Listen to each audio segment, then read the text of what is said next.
Cette année, le mois de Ramadan commence dans un Maroc agricole transformé. Après des années de sécheresse, la pluie est revenue avec une force que beaucoup n'avaient jamais vue.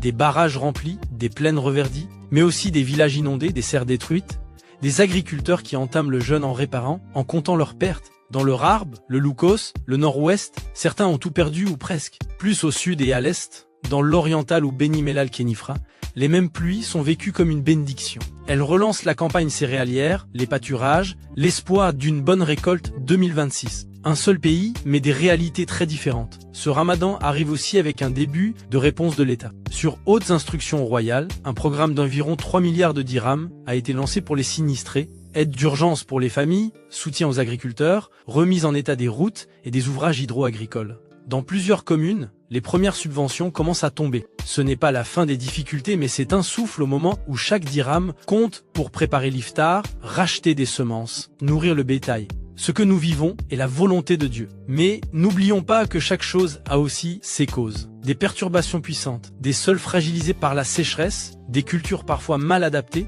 des collines déboisées qui ne retiennent plus l'eau. Si nous voulons que cette pluie soit vraiment une miséricorde durable, il faudra changer notre façon de protéger la terre, d'utiliser l'eau, de penser nos cultures. Ramadan est le mois de la foi, mais aussi de la responsabilité. Excellent Ramadan à vous tous.